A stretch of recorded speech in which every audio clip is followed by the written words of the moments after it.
So the 3-minute boat date with Andy was outweighing the 10 days you spent with Kale before. Do you feel bad at all the way that you acted when Kale left? When you look at Kale and Tyra, do you see them working out, and do you... Personally, I don't get why Lucinda and Zach get away with being malicious and nobody calls them out, because I don't like the way they behave, the snide remarks, the questions they asked on the Truce bike. Everything that they're doing is very malicious, in my opinion. They think they are the ideal couple, and so everybody else should not be in a couple. I hate the way everybody picked on, Nakia. Yes, she didn't treat, Kale the right way, but there was no reason for that. And everybody knows my heart is broken for Nate. I really wish I could give Nate a hug, because I don't feel he deserves to be treated the way the girls in the villa have treated him, and I don't think any of them deserve someone like Nate. That's just my opinion. Anyway, I'm so furious and I digress. Hey there, thanks for stopping by. It's your girl Valerie. Welcome to my channel. If you're new here, don't forget to subscribe, click the like button, turn on the notification bell for when I upload new videos, and definitely leave a comment. Yay, we're over 900. Let's keep it going, guys. Let's keep subscribing. Am I the only one who's confused as to why Nakia is upset? Seriously, why? Because at the end of the day, Tyra told her the truth, in the sense that even Tyra told, I remember Kale at the time, that she was taking a step back because Nakia really seemed into Kale and she didn't want to sort of interfere with that, and she didn't want to cause any tension with her friend. So she took a step back. Kale knew that Tyra took a step back. And so for Nakia to start being upset about it, this doesn't make sense, because she has this conversation with Tyra and says, oh, bold move, bestie. And it's like, what do you mean by bold move? So did you want her to risk herself just to spare your feelings? She's already spared your feelings the first time when she decided not to pursue her connection with him. You have somebody new. You need to sit down somewhere and enjoy your new relationship, really, because this ain't it. And then, obviously, the girls are being nosy. Lucinda needs to go home, please. Somebody send Lucinda home. Because she's trying to be, I don't know, the voice of reason, a commentator. She's trying to sort of analyze that, Tyra is best friends with Nakia. Now she's dating Nakia's ex. And it's like, please keep quiet. You're being fingered and everything else by someone who really is not that into you. The way he talks to you, the way he disrespects you is not it. So I don't know. We'll see how that plays out. Anyway, they agree to disagree and they seem to be in a good place, Nakia and Tyra. So we'll see how that goes. You have, Trent have a conversation with Abby, and sort of he's appreciative of the fact that she saved him. Well, she didn't save him. The producer saved him and they forced her hand. So, it is what it is. And for them to sort of talk about Reed is playing the game. And I agree with Abby, Reed is playing the game. Because even Tasia says that she was warned that Reed has been moving from bombshell to bombshell to bombshell.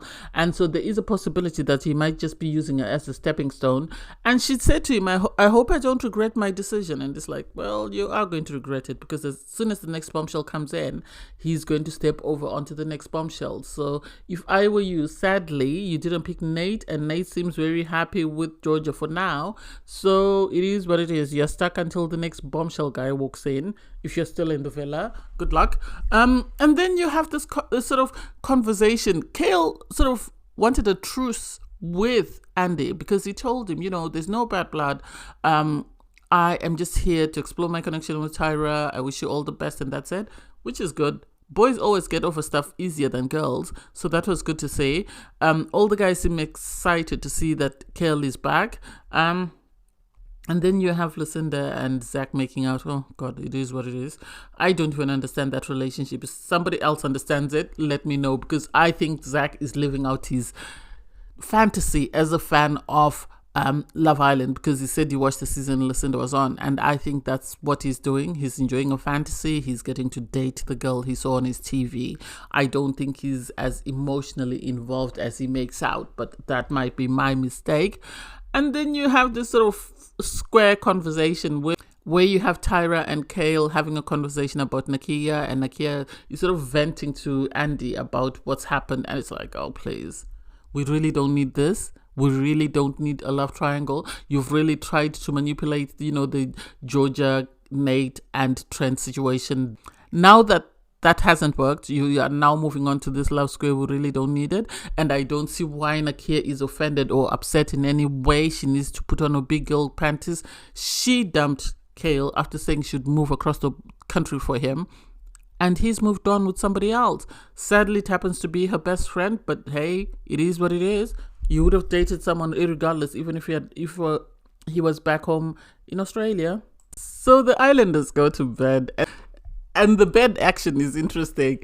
My guy, oh my God, Nate is on cloud 9 because, Georgia has kissed him out on the little patio thingy, and they're now in bed and they're having this conversation and they're just eating each other's face. Please don't give them the hideaway. I don't want Nate to have sex in the villa and then have this reputation as blah, blah, blah, blah. Please, I love my guy. I know someone said I don't criticize him, but, he is trying. Now that he knows that Georgia's picked him, he seems to be trying. And you can see who's really got a connection and who doesn't and who's faking it. Because I think Reed is going to play along with Tasia because he's kissing Tasia in bed. But I don't think he's as into her as he makes out. He hasn't really been into any of the girls he's been in a couple with. So we'll see how that goes. Seb and Sav, I think Seb is just there with Sav because he's been told to pick Sav. That way he stays in the villa because she is the villain on the girl side. That's the impression that I get because their kiss was sort of performative.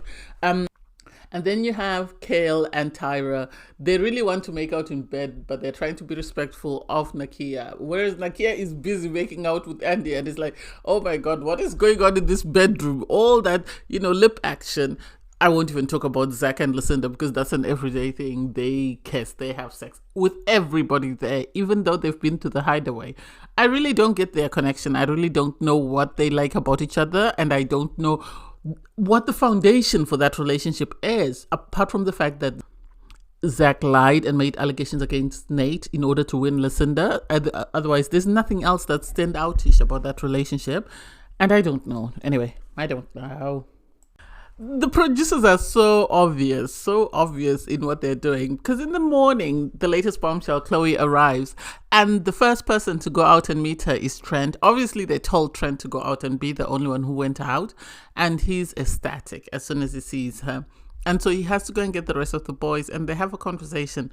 For me personally, Trent, sadly, he's only in the villa because he's Zach's sidekick. That's my opinion. I don't think he's got amazing chat. We all know he's a bad kisser. His body is okay. So he's not that impressive to the girls. He's really not. He's the producer's pet in the sense that they get to keep him to keep Zach company. So if Zach is not with Lucinda, then he's with Trent. That's it. That's the only reason why he's there, because you can see that Chloe is not really that impressed. Even during their conversation, Zach sort of tries to sort of hype up his minion and sort of say, oh, he's the only one who's single, he's amazing, he's this, and it's like, that's not it. And as predicted, Reed has to show that he's eager to get to know the bombshell. Reed is not in there for anyone. I have a feeling it comes across as though he's already in a relationship at home, so he's trying to avoid commitment with anyone, and so he's just bouncing like a bed bug from bed to bed to bed to bed to bed, because he really, is asking, what sort of tea do you want? He's making his intentions known that he is interested in Chloe, and it's like, but you've just coupled up with Tasia yesterday. You dumped Abby because you said you were not into Abby, and you were waiting for the bombshell. The bombshell comes in. You've barely spent a night in her bed and you're already bouncing onto the next one. Make it make sense. The girls are threatened. You can see that they're worried. They are worried.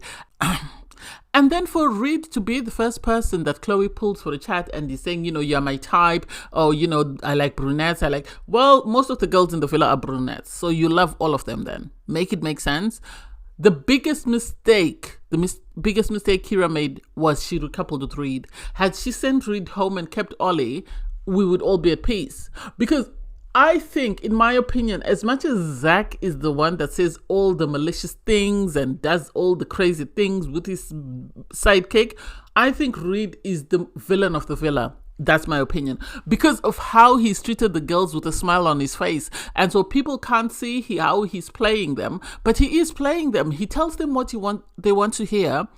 He tells them what they want to hear in order to save him. And once they've saved him, he's on to his next conquest. That's not fair. Somebody needs to call him out for what he is doing. I know the islanders are whispering, but somebody actually needs to come out and sort of say to him, because now Tasia is worried because she's thinking she's vulnerable, because she can see that Reed has expressed interest in Chloe, and so she's worried that, she might be left vulnerable. So next up, she picks Nate, and you can see that Georgia's worried. What do I think? I think it's better the devil you know than the angel you don't. I think Nate is better off with Georgia. I know a lot of people will say no because they say she's too young, but at least she's picked him twice. She has picked him twice. Yes, she's had conversations with other people, which is to be expected in the villa, but I would rather Nate stick with someone who's picked him twice, who shows that she is keen on him, even if she said she was having fanny flutters on somebody else. But the thing is, she's been making out in bed every single night with Nate. She's been kissing Nate at every opportunity she's had. It could be, I know somebody said the producers couldn't have put that in her mouth, but I think she was looking for something to compliment him. I think she was told you need to say something that are complimentary so that the viewers think that you are going to pick Trent.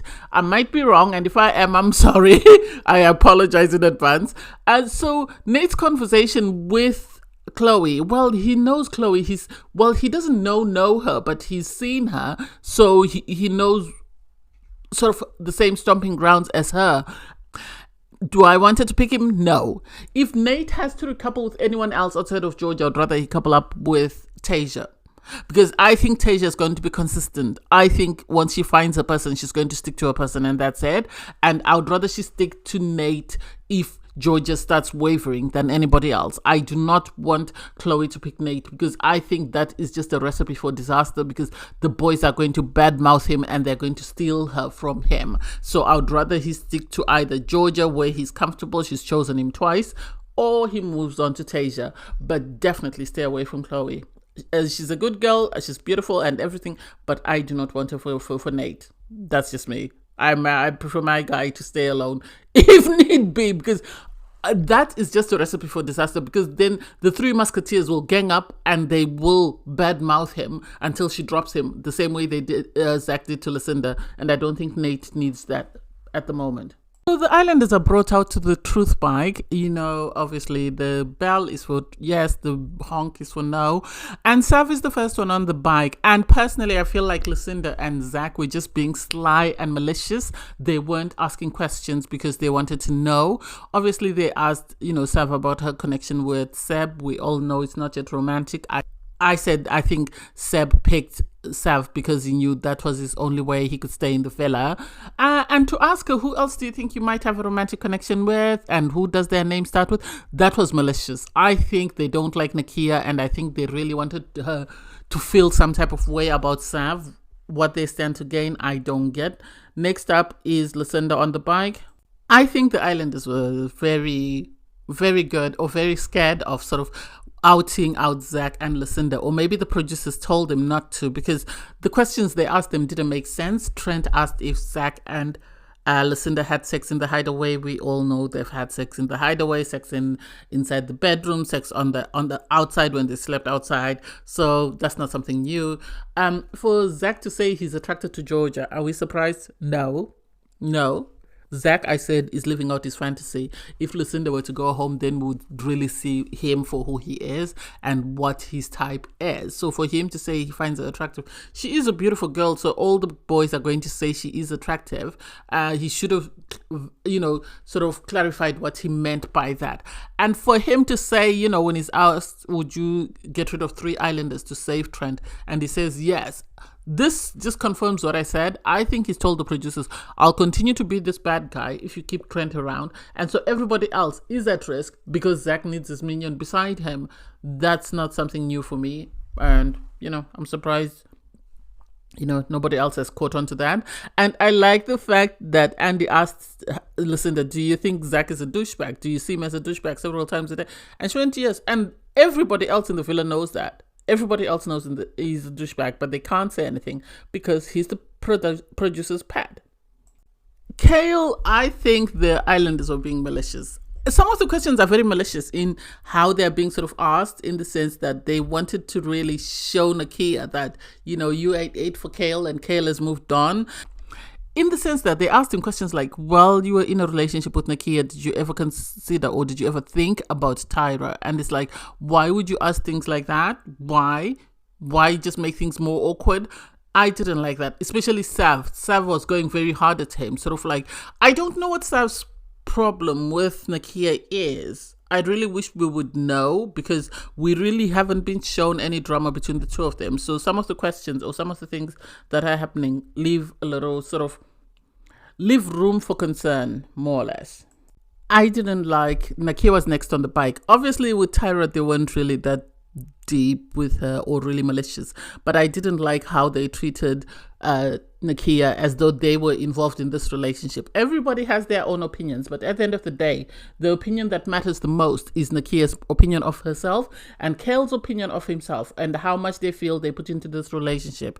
And for someone who's new to the villa to say, like Seb, to say, oh, so you felt 3 minutes of a chat with Andy was more important than 10 days of getting to know Kale. And it's like, she said she still wanted to explore that because there was this sexual attraction, whereas with Kale, it wasn't there. You can't force something if you feel like something is missing. And so for them to sort of be judge and jury, I didn't like that. And some of the questions were very malicious. A lot of them actually were malicious. Sav is out for Nakia. Only she knows why she's out for Nakia. Her questions were inappropriate. Everybody else's questions were inappropriate. I like the fact that Tyra and Kale took it for what it was and just sort of brushed it under the rug, but I feel the rest. Nate was good in the sense that he apologized before his question. I think the producers told them to go hard at Nakia, and I think this is why everybody was going hard. And surprisingly, Nate was the only one who sort of apologized before he asked this question. And so it makes me feel like they were all told, you need to ask a hard question, don't go lightly on Nakia. So it is what it is. And given her age, she actually held her own and she didn't let anybody else phase her, so I give her a lot of credit for that. I feel like, okay, I know someone is going to say I support my guy a lot, but I think Nate's questions are actually thought-provoking and they're not malicious in how he asked them, because he sort of asked, Andy, when Andy was next on the bike, that, the way Nakia has behaved towards a situation with Kale, does it make you feel some type of way? And he was like, no, because I was involved in the situation, so I believe that everybody's got an ex, which is the truth. Very few people have only dated one person and they've been with that person till the end of time. So I get that. Them asking him about Sophie Monk didn't make any sense. I think they've realized that he is a steady person. I think Andy's like Nate in the sense that he says what he says and he does what he says he's going to do. They are not shady like the likes of Zach or Trent or Reed. No, they are a man of their word. So I love that about them. Next up is Abby, and I don't get where this sudden interest of Abby with Andy has come from. Abby, I think, really was into Reed, and so because Reed turned her off, she just closed off. Even her date with Seb, she really didn't seem that keen on Seb. When she went on the boat date with Andy, she didn't seem keen on him. So the idea that suddenly we are asking her questions and we're sort of making it seem like she has something to do with Andy doesn't make sense. And for her to say she would send Nakia home, I think people are just saying malicious things just to get at Nakia. I think people are trying to get under Nakia's skin, so they're going to use Andy to say and do whatever they feel will cause her a lot of pain. For what reason? I do not know. Whether this is to try and get in Zach's good books or Kale's good books, I don't get it. I think it is what it is. Things didn't work out. They both moved on, and it's time for everybody else in the villa to move on. It feels like somehow Zach and Lucinda have decided that they are going to muddy everybody else and come out looking like, they are made of sunshine and roses, because the fact that they are going very hard at other islanders and asking some of the most malicious questions gives me cause for concern. It makes me feel like the producers have said to them, if you two want to stay in the villa, then you have to be the villains, because some of the questions they're asking are not necessary. Obviously, we all know that Reed has been playing the game, and so for them to ask him about that doesn't make sense. We all know he's used every bombshell to sort of try and stay relevant in the villa because he doesn't have a personality, he doesn't have great chat. We haven't heard anything about his kisses, we haven't seen him do any sort of romantic gestures for his partners that would stand out. So I don't know. And the fact that he said, if Chloe picked him, he would be happy. Are we surprised? No. There's nothing new there. I empathize and I feel sorry for Tasia, but it's too late because she left Nate in the mud, and I don't know if he will ever consider her again unless Georgia dumps him. Then maybe he might consider her. But at the moment, she lost her opportunity. She's now suddenly saddled with the Lucinda curse, whereby they dump Nate and then regret their decision after.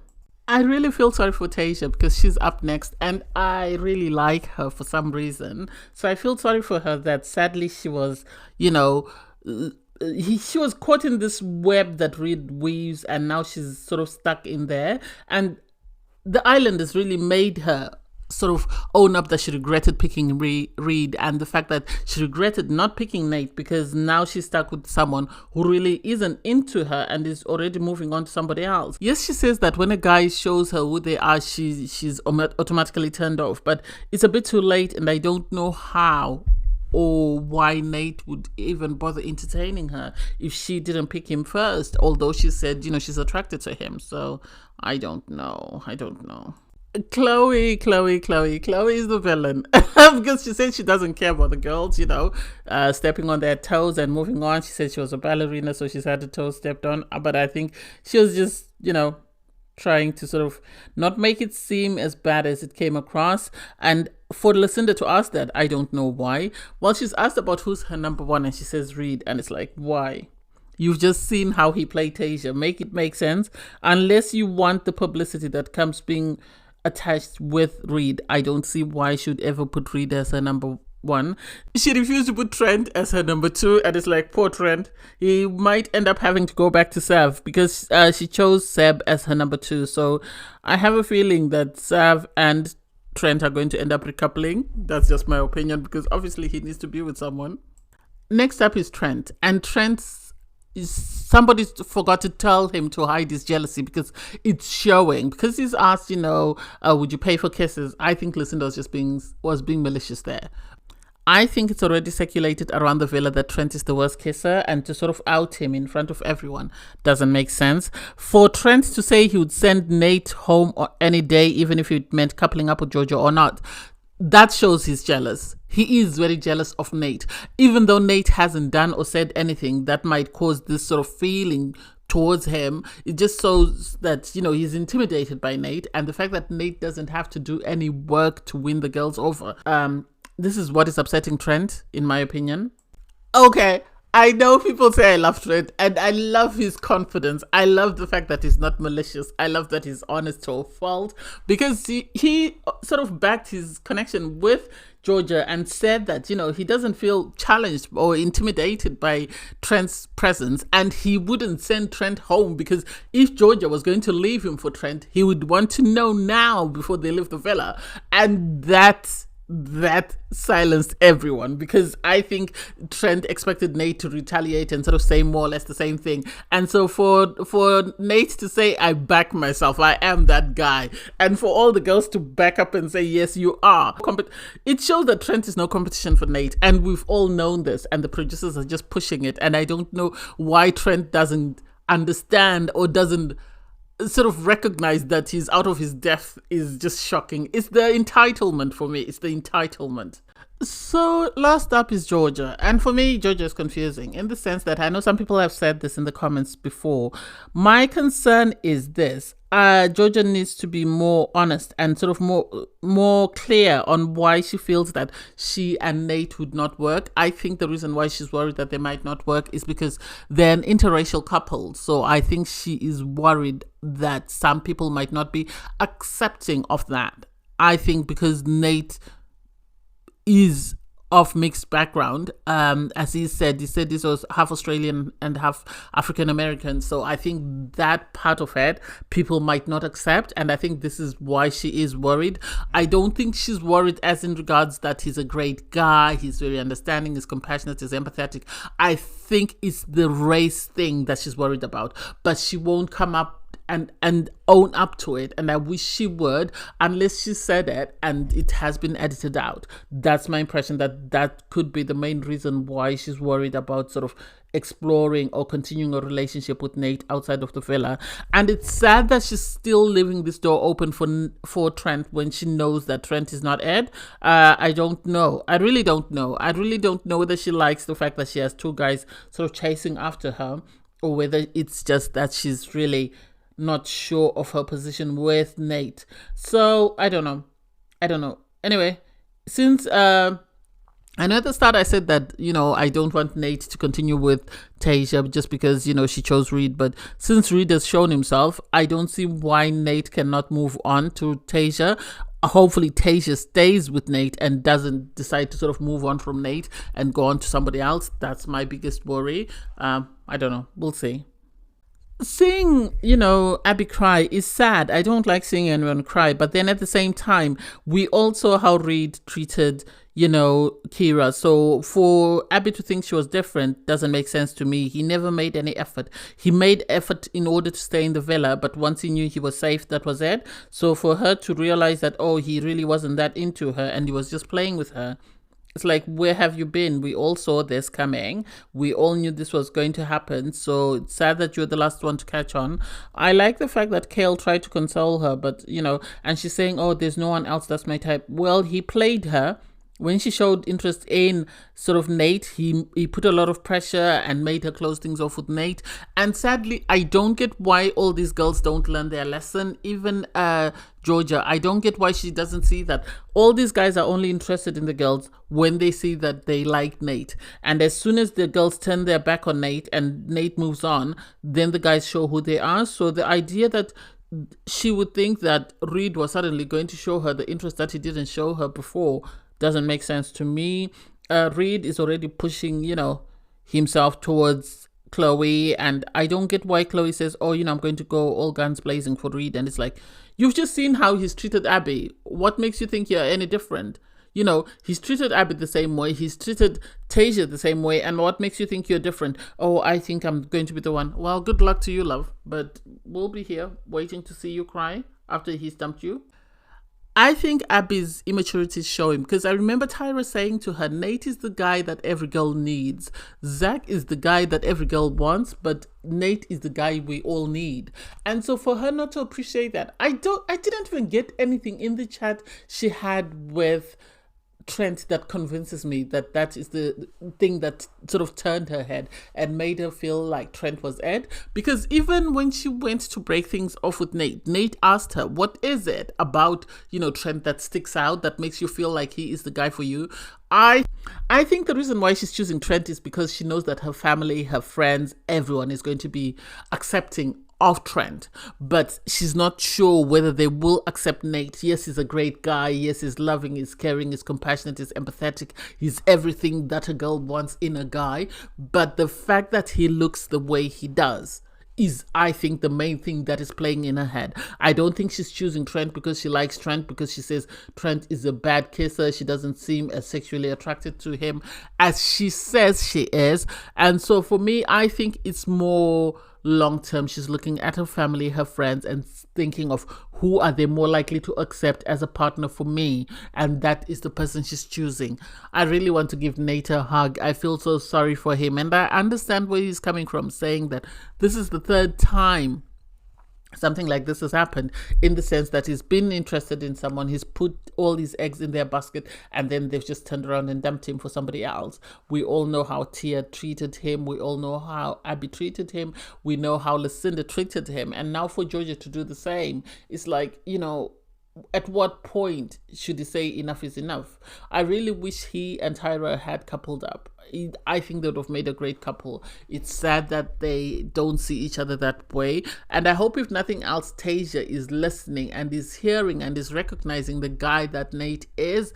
And hopefully somebody picks him up. I really don't want him to go home. I really love Nate. I wish he could stay. I wish he could be the victor at the end of all this. I wish he could walk away with the money, but that's just me.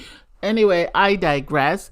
Thanks guys for watching. Please don't forget to like, share, comment and subscribe. Click the link in my video to watch my review from episode 16. And thanks to everyone who subscribed. Bye guys.